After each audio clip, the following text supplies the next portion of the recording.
potentially. Let's just hope that it doesn't show in the gameplay. So it looks like GeorgeC is going to fall back on this tried and tested Freeze Mage for him. I think he has relied on Freeze Mage in every single appearance that he's had in HCT events.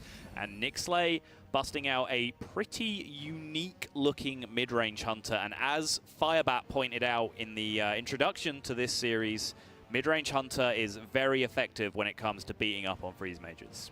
Yeah, and Terry looking at the Desert Camel, it's something that we saw a few months ago quite frequently, but lately it has gotten a little bit less popular. But Nicslay coming in with a solid strategy, banning his opponent's Shaman. Shaman usually has a lot of one-drops that can kind of backfire with the Desert Camel. This Freeze Mage that GeorgeC is running, not a single one-mana cost minion in the deck, so only Nicslay will be getting a minion from the Camel once it hits the board. I would expect him to keep it, and yeah, it does.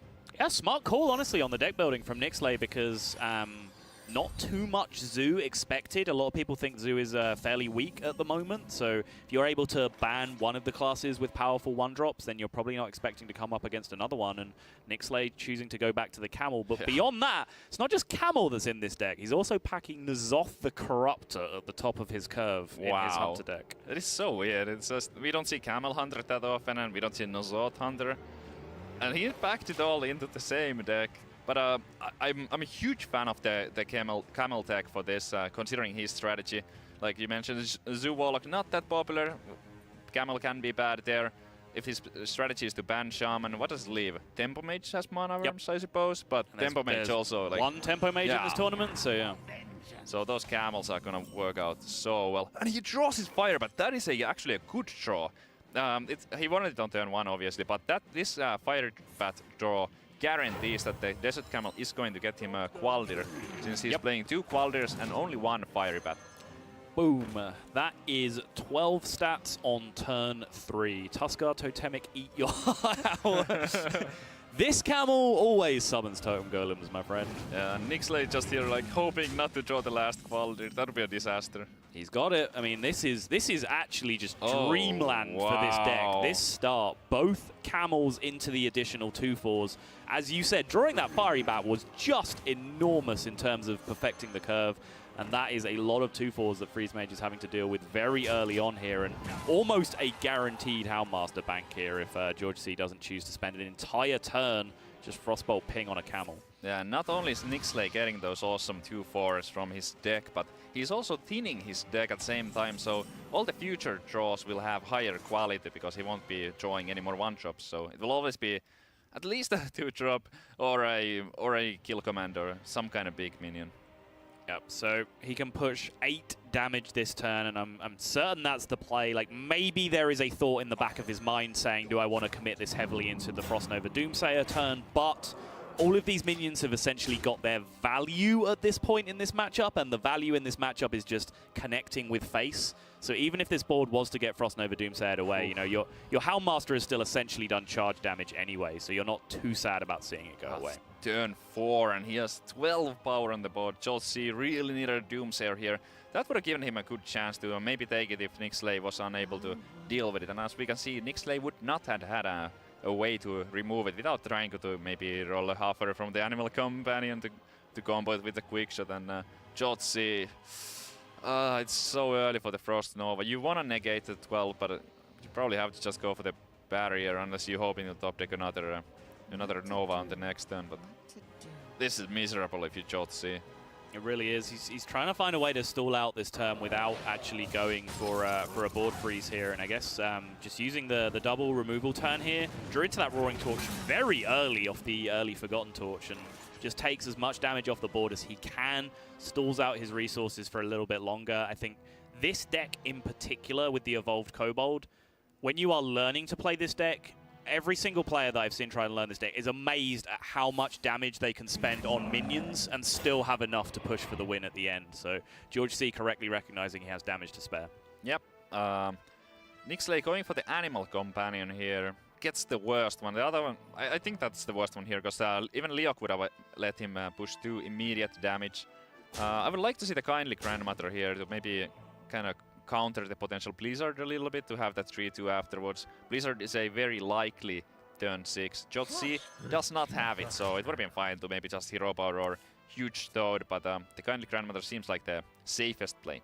Yeah, the weird thing, you know, I've seen this happen. If you can manipulate the numbers exactly with Huge Toad, it can fill that Leper Gnome role where, you know, you can kill them through an Ice Block on their own turn, like punish them for dropping Doomsayer. Oh, yeah. So Huge Toad is potentially something you can hold onto in your hand for that purpose, but it does rely on very, very specific manipulation of the numbers to pop them at 1. Certainly. Kill command from the top. This is just... I mean, he would love to have a high man, but I think Nicslay has everything he needs to take the game before Alexstrasza hits the board, or just push through it. Force a defensive Alexstrasza. Going for face here. It has 9 power on the board right now. Let's see how much he wants to commit here. He knows that GeorgeC is very likely to have to start freezing now. GeorgeC does play 1 Flame Strike, so that's another consideration for Nicslay. Maybe do you want to play a little bit around it? Like Fiery Bat would be something that he could maybe hold in his hand to enable the kill command. I think it will also be fine to just kill command here and maybe go for the hero power. I mean, yeah, you know where that kill command is going, yeah, right? it's going phase. It's not being used to, you know, take out a Doomsayer at this point. I don't think there's just too much damage to invest, especially when you have that deadly shot in your hand already. Same thing with Alexstrasza. If the game progresses to the point where Alex comes down, you have the deadly shot anyway. So I think that kill command is just always going downtown at Jaina's face, so there's no real reason not to do it now. No, not in this spot, because the Alexstrasza is still 2 turns away. Yep. Sometimes if you know that your opponent is might have an Alexstrasza coming soon, maybe you want to hold the kill command and use it after the Alexstrasza, but this is not one of those times. There is the Doomsayer, which means the Nova Doomsayer combination is now available to George. This is the first real powerful board freeze that he's had available to him.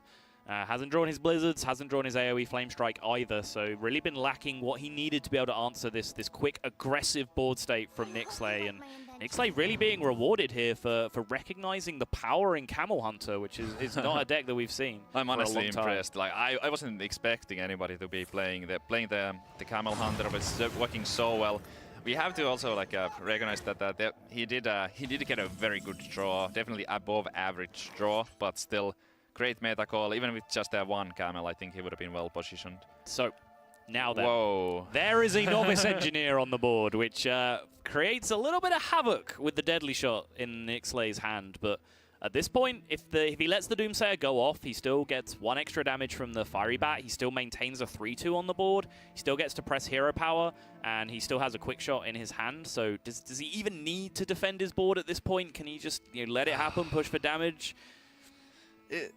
The board is pretty valuable, and there's a lot of stuff in there. And Flame Strike is only played as one-off in GeorgeC's deck. Quick shot on the 1-1, then deadly shot, hero power. Yeah, that would secure keeping the board alive. Is it worth it? I think it is. It feels so miserable, though. It that quick shot is such a great tool to push through, but I mean, essentially what this means is that Nicslay is valuing this board to stick around, and I think he's entitled to do that based on what GeorgeC has shown him so far. GeorgeC has shown him that he has an answer-light hand, so Nicslay can read from that GeorgeC's hand is full of aggressive cards and burst damage, potentially Alexstrasza. So Nicslay needs to make sure GeorgeC is constantly occupied with a board in front of him. Yeah, exactly. Even if there was that Flame Strike which clears the board, that would be all 7, well, he has 8 mana, but that would take the entire turn from GeorgeC. Right. So by keeping the board alive, it kind of like commits GeorgeC into having a reactive play instead of maybe developing the ice block on the board. Or drawing more cards. So here now, GeorgeC, I don't really see a way out. He can ice block here to keep himself alive for 1 more turn, but yeah, can he ever find a turn without the block though? That's quite often in these situations, that's quite often like the point where you can break it in your favor, but I just don't see it with any consistency. Fireball, Ice Lance and Ping would be the best he could do. Double Ice Lance to preserve the block. I think that's actually the winning play. How do you make that call? Because if there's no damage, he's actually freezing 2 minions. I love it. This is absolutely amazing play from GeorgeC. Just using those, he knows that if the ice block stays intact, he can Alexstrasza his opponent and then potentially draw a Frostbolt to have little Nicslay getting that extra damage. So with that Houndmaster, he will be able to pop the ice block this turn, which is huge. And it wouldn't have made a difference, right? I'm just thinking GeorgeC pinged face there instead of pinging off the fiery bat, which means he takes 2 damage this turn instead of the 1 he would have taken from the death rattle. So it wouldn't have made a difference with this Houndmaster draw, but still an interesting choice considering that it looks like, you know, offensive Alexstrasza is the only win condition here. Yeah. So interesting way he decided to ping face there. But Nicslay picking up the Houndmaster, huge draw to be able to deny this free turn to GeorgeC that he played for. But honestly, well played to GeorgeC for identifying the out and giving himself maximum chance to win. Yeah, this is probably going to be a checkmate right here, though. I can't imagine a card in GeorgeC's deck that would really win the game from him. He can draw a second ice block. Maybe he can find like Arcane Intellect first, Arcane Intellect into an ice block, and something. That's very... a 3-mana Reno Jackson. Yeah, it's not looking pretty. Blizzard kills him, so he might as well use the